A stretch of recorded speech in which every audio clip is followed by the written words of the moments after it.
Shalom saudaraku yang terkasih dalam Yesus Kristus. Kembali kita berjumpa untuk mendengarkan firman Tuhan.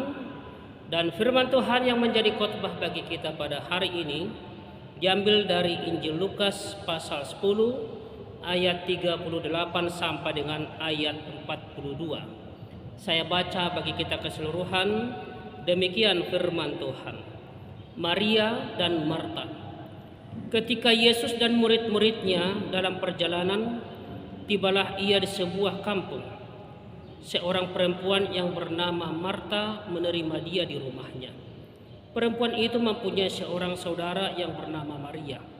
Maria ini duduk dekat kaki Tuhan dan terus mendengarkan perkataannya. Sedang Marta sibuk sekali melayani. Ia mendekati Yesus dan berkata, "Tuhan, tidakkah engkau peduli bahwa saudaraku membiarkan aku melayani seorang diri? Suruhlah dia membantu aku." Tetapi Tuhan menjawabnya, "Marta, Marta, engkau khawatir dan menyusahkan diri dengan banyak perkara, tetapi hanya satu saja yang perlu. Maria telah memilih bagian yang terbaik, yang tidak akan diambil daripadanya." Ayat 42 bagian terakhir saya bacakan. Maria telah memilih bagian yang terbaik, yang tidak akan diambil daripadanya. Sampai sejauh demikian pembacaan firman Tuhan yang menjadi topik bagi kita, memilih bagian yang terbaik. Saudara-saudara yang terkasih dalam Yesus Kristus, pastilah kita selalu diperhadapkan dengan pilihan.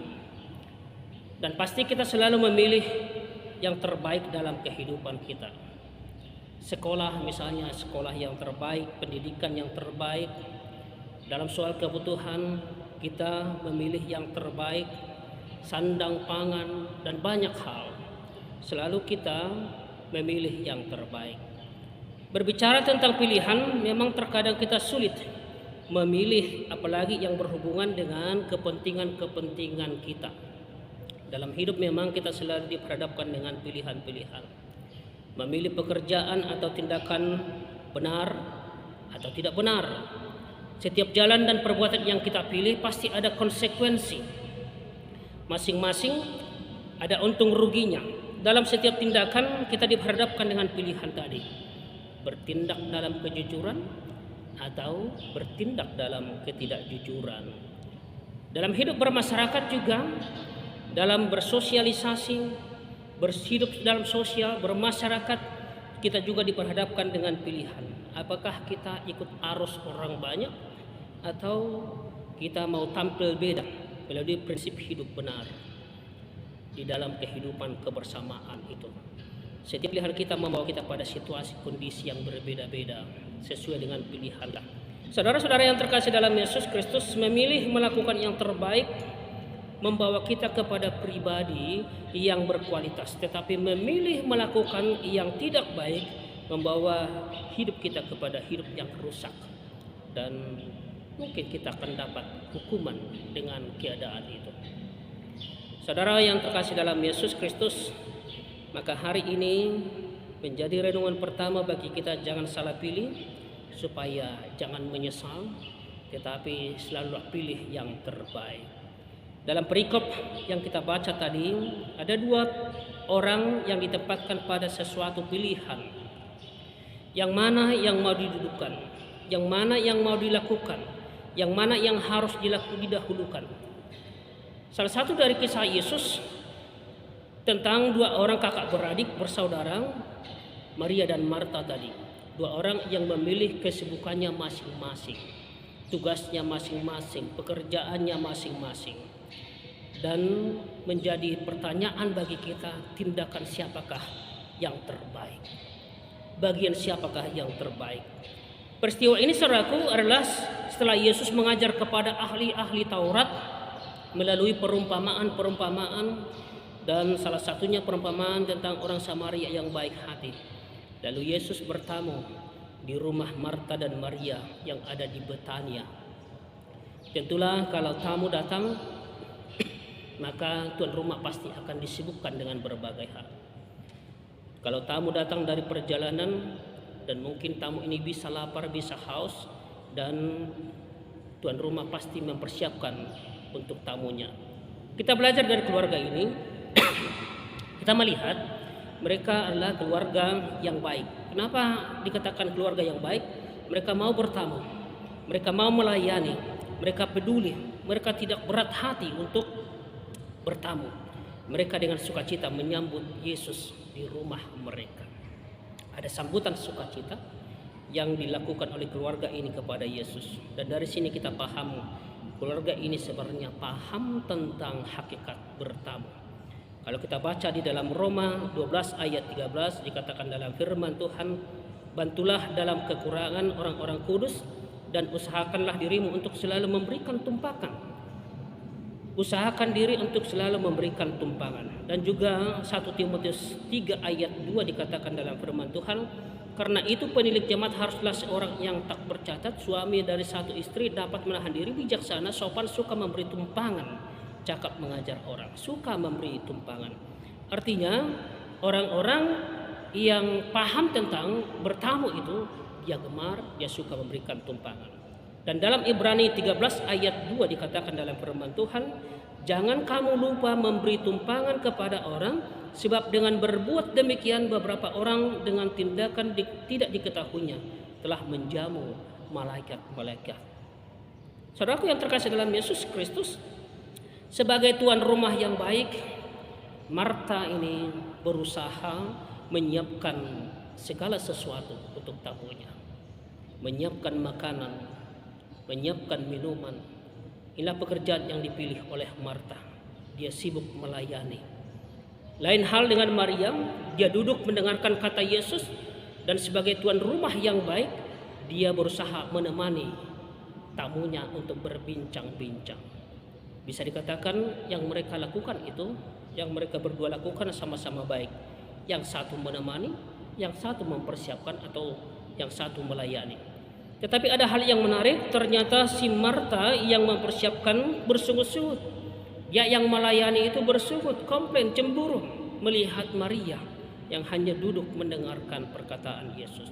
Sehingga dalam Lukas 10 ayat 40 tadi dikatakan dalam firman Tuhan, sedang Marta sibuk sekali melayani, ia mendekati Yesus dan berkata, Tuhan, tidakkah engkau peduli bahwa saudaraku membiarkan aku melayani seorang diri? Suruhlah dia membantu aku. Suruhlah dia membantu aku, kata Marta. Saudaraku, perkataan ini adalah wujud kecemburuan. Wujud kecemburuan dari Marta. Yang biasanya juga orang lakukan kalau dia cemburu melihat orang yang tidak bekerja misalnya. Enak kali. Dia enak-enakan. Aku sibuk. Aku yang capek. Aku yang susah. Dia tenang-tenang saja. Perilaku ini sering sulit ditanggalkan kalau orang lebih dari kita cemburu. Kita tidak senang.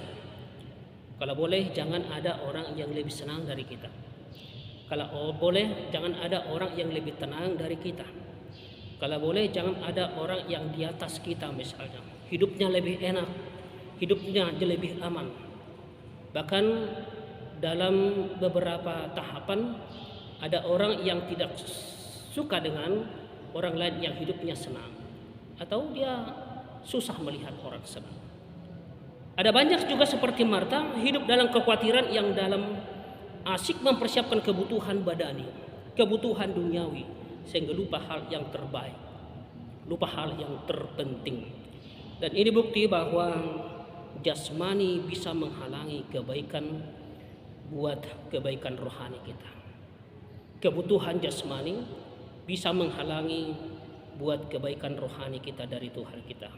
Maka akan timbul percekcokan, lahir perselisihan, lahir saling mengalahkan, lahir saling merendahkan, melecehkan, bahkan menganggap dirinya yang lebih penting. Itu sebabnya Tuhan Yesus berkata tadi dalam Lukas 10 ayat 41 sampai 42 dikatakan, Marta, Marta, engkau khawatir dan menyusahkan diri dengan banyak perkara, tetapi satu saja yang perlu. Maria telah memilih bagian yang terbaik yang tidak akan diambil daripadanya. Maria memilih yang terbaik dan tidak akan diambil daripadanya, kata Yesus. Ini mengingatkan kita dengan perkataan Tuhan Yesus di dalam Matius 6 ayat 25, Yesus mengatakan, karena itu aku berkata kepadamu, janganlah khawatir akan hidupmu, akan apa yang hendak kamu makan atau minum, dan janganlah khawatir pula akan tubuhmu, akan apa yang hendak kamu pakai. Bukankah hidup itu lebih penting daripada makanan dan tubuh itu lebih penting daripada pakaian, kata Yesus. Dalam Matius 6 ayat 33, carilah dahulu kerajaan Allah dan kebenarannya, maka semuanya akan ditambahkan kepadamu. Menyambut Yesus, bertamu dengan Yesus, itulah satu wujud tanggung jawab. Dan itu baik. Tetapi ada yang lebih baik. Ada yang lebih terbaik, yaitu mendengarkan Yesus. Mendengarkan perkataan Yesus.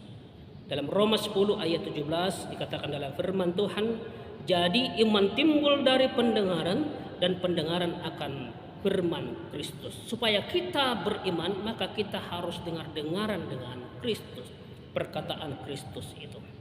Artinya apa, saudara yang terkasih dalam Yesus Kristus? Mendengar Yesus itulah yang terutama. Itulah yang utama, nomor satu dalam kehidupan orang percaya. Seandainya kita ditanya, kita sering dalam posisi siapa? Apakah kita dalam posisi Marta yang hanya sibuk-sibuk melayani saja, atau seperti Maria yang mau dengar-dengaran dengan firman Tuhan, sehingga dengan pendengaran kita akan firman Yesus maka kita bertumbuh dalam iman kita. Marta sibuk masalah jasmani, Marta sibuk masalah kedagingan, tapi Maria sibuk pada hal-hal rohani, masalah rohani. Saudara-saudara yang terkasih dalam Yesus Kristus, banyak orang sibuk hanya untuk masalah jasmani, lupa mendengarkan firman Tuhan, lupa kepada kebutuhan rohaninya, yaitu firman yang menguatkan, firman yang menuntun, firman yang menghidupkan, firman yang menyertai kehidupan orang-orang percaya itu. Saudaraku yang terkasih dalam Yesus Kristus, tidak salah kita memilih yang baik, melayani, tidak salah kita bekerja, namun jangan abaikan yang terbaik, yaitu mencari Tuhan, mendengarkan firman Tuhan. Silakan sibuk dengan urusanmu, silakan sibuk dengan pekerjaanmu, tetapi jangan jadikan itu alasan untuk tidak berjumpa dengan Tuhanmu, untuk tidak sibuk dengan Tuhanmu, untuk tidak sibuk dengan firman Tuhan, mendengarkan firman-Nya. Kalau kamu bekerja, maka sempatkan dirimu mendengarkan firman Tuhan. Kalau kamu berbisnis, sekolah, berikan waktumu untuk selalu mendengarkan firman Tuhan. Kalau kamu mau berangkat kemanapun, sempatkan waktumu untuk dengar-dengar dengan firman Tuhan. Mengapa kita harus memilih itu, saudaraku yang terkasih dalam Yesus Kristus? Karena firman Tuhan itulah yang dapat menguatkan kita. Karena firman Tuhan itulah yang dapat menuntun kita, yang dapat memandu kita dalam kehidupan kita. Kebenaran firman mengajar kita, setiap orang yang hendaknya memilih yang terbaik. Sekali lagi, setiap orang hendaknya memilih yang terbaik. Karena harta yang terindah dalam kehidupan orang percaya adalah tak kala dia mau mendengarkan firman Tuhan, karena firman Tuhan itu akan menjadi pandu dalam kehidupannya. Harta terindah memberi diri bersama Tuhan Yesus, mendengarkan sabdanya sebagaimana Maria melakukannya, melakukan kehendaknya. Itulah harta yang terindah dalam kehidupan kita, kehidupan orang percaya. Jangan hanya sibuk untuk perkara duniawi, tetapi sibuklah juga untuk perkara rohani. Jangan hanya sibuk untuk perkara dunia, mengabaikan perkara surgawi. Lupa ke gereja, lupa kebaktian, lupa berdoa, lupa pertanyaan, tetapi jangan abaikan kehidupan kita kebersamaan dengan Tuhan. Mau selalu dengar-dengaran dengan firman Tuhan, sehingga apa yang dikatakan oleh Yesus itu menjadi pilihan yang terbaik bagi kita. Sebagaimana firman Tuhan mengatakan, Maria telah memilih bagian yang terbaik yang tidak akan diambil daripadanya. Amin. Tuhan Yesus memberkati kita.